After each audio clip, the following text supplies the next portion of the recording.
For years, our country was run by radical scoundrels and far-left bureaucrats who created one catastrophe after another, wrecking our economy, erasing our borders, and surrendering America's power and standing all over the world.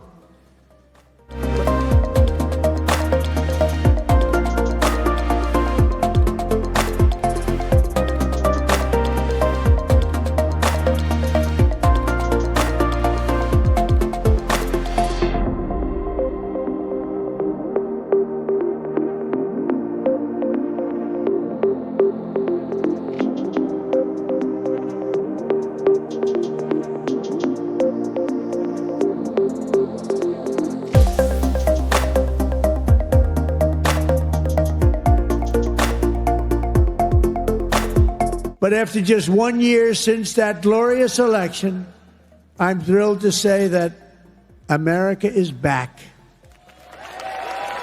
America is back. Bigger, better, stronger than ever. And in conclusion, jobs are returning, businesses are booming, and America is respected again, perhaps like never before. Our country is respected again like never. They were laughing at our country.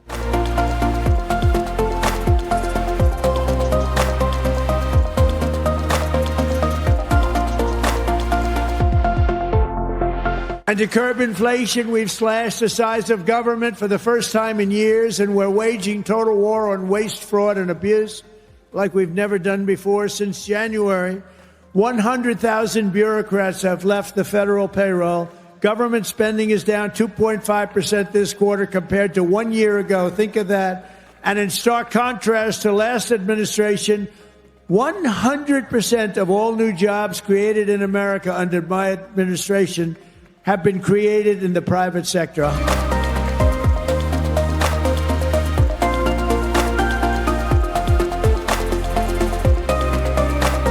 Tomorrow will mark the 1-year anniversary of President Trump's historic election victory, where he won nearly 80 million votes, the popular vote, in all 7 swing states. This was the ultimate poll on November 5th. The president secured a mandate to make America great again, and he has delivered in record time. Never before have we had a president who has kept their promises like President Trump has. I'd like to go over a few of those with you. In less than 10 short months, President Trump signed the largest middle-class tax cut in history, including no tax on tips, overtime, and Social Security to put more money back into the pockets of the American people. The president ended the southern border invasion of the Biden administration, made our border the most secure in history, and he is carrying out the largest mass deportation campaign of illegal aliens in our nation's history to protect our homeland, just as promised. President Trump has aggressively taken on drug cartels by declaring them as foreign terrorist organizations and even blowing up narco-terrorists who have tried to poison the American people with fentanyl and other illegal narcotics. President Trump defeated the Biden inflation crisis, and he continues to implement a pro-growth, America First economic agenda to make America affordable again, and we are seeing the results of that every day. Inflation has remained low and steady, averaging just 2.5% compared to the painful average of 5% under Biden, and we know it was historically higher than that for most of President Biden's term. Meanwhile, real private sector wages are on track to rise by almost $1,500 since President Trump took office, a significant change to the Biden years where private sector wages declined and were being wiped out by inflation. President Trump has ended the reckless war on American energy and unleashed energy dominance, with gas prices now plummeting to their lowest average levels in more than 4 years. President Trump implemented powerful tariffs to rebalance America's trade deals, protect American workers, and returning our country to be a manufacturing superpower once again.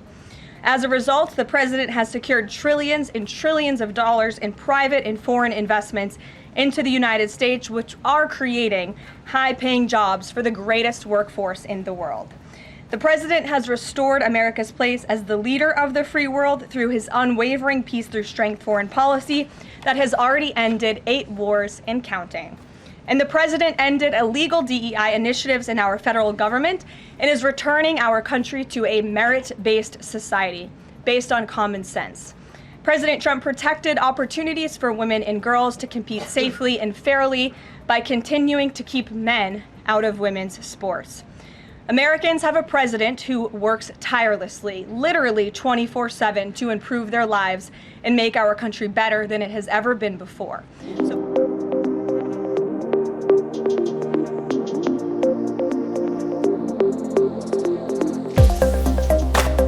We're going to take you live now to this interview, the first interview since Mamdani's election. This is Donald Trump sitting down with Fox News' Brett Baer. Is that why you didn't really endorse her? I didn't endorse her, no, I didn't. My endorsement means a lot to me. So I was a little disappointed in the fact that I thought New Jersey would do a little bit better than that. The Cuomo situation, it's just, he had too many things against him. He had a lot of things against him. And Curtis Lewitt tried very hard, but he's been there before, so it was pretty open shot that Mamdani had. You said today, you kind of admitted that last night was not great for the party. You said that the shutdown and your name not being on the ballot were big factors. You're the head of the party, so obviously the policies are run on in these states. Do you see that at all, or how do you read it? Well, I do, because, we've done so much. Energy is way down. Look at energy. We're going to have $2 gasoline. I did that. That brings everything else down. Groceries are way down other than beef. Now, beef is going to come down. We have to do that. You remember when I started, eggs were up by 4 times what they were previous. It was in 2 days in the office and they told me about eggs. I solved that because the fact is we have prices way down. We have prices down. Our country's doing well. The stock market's hitting record highs like 48 times during my 9 months. And just a couple of days ago, it hit another record high, like really record high. It's great. And that equates, it's not just rich people. That's 401ks. That equates to everybody.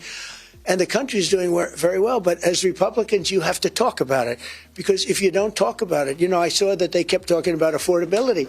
Well, Biden was a disaster with affordability. He had the highest inflation rate in the history of our country. But you have to talk about it. It's no good if we do a great job and you don't talk about it. And I don't think they talk about it enough. They have this new word called affordability, and they don't talk about it enough. The Democrats did. And the Democrats make it up because we took over a mess. Think of energy. Energy was so expensive, and now I have it down to half what it was. You're right about. As a Republican, you have to let people know that. You're right about people feeling it. When we talked about this interview happening, we had people reach out from around the country. Regina Foley messaged me, and she says she is retired in Greensboro, North Carolina. She is a registered Republican all her life. She voted for you 3 different times, but she is not happy about how her prices have not come down that she sees. And she said this, quote, "I want the Republicans to keep control of Congress in 2026, but something has to be done fast. I don't see the best economy right now. Wall Street numbers do not reflect my Main Street money. Please do something, President Trump." So I guess what do you say to Regina and people like her? Well, I do say this. Beef we have to get down. I think of groceries. It's an old-fashioned word, but it's a beautiful word. Beef we have to get down, but we've got prices way down. And think of this.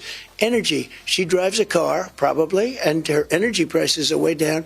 And energy is so all-encompassing. It's so big that when energy goes down, everything comes down. Everything follows it. And I have energy down to 5-6-year lows now. You think prices are coming down from this? I believe that. Yeah, I think they're coming down, but I think they're down already. I think the biggest problem is Republicans don't talk about it. They don't talk about the word affordability, and the Democrats lie about it. Look, when I took over, and I said this, inflation was so bad under Biden. Remember, he had the Inflation Reduction Act. It was a 9%. Yeah. It was a scam. And he tried to lower inflation, but he caused the inflation, and he tried to lower the inflation. He took over my economy where inflation was at 1%, which is perfect, 1%. He drove it 9 or 10 times higher than that in a short period of time. When I took over, it was a mess. I have inflation way down. I have it down to a normal number right now, lower than a normal number, in my opinion, I think. So I do say to her, first of all, I love her because she voted for me 3 times. And I think she'd vote for me again if I had that opportunity.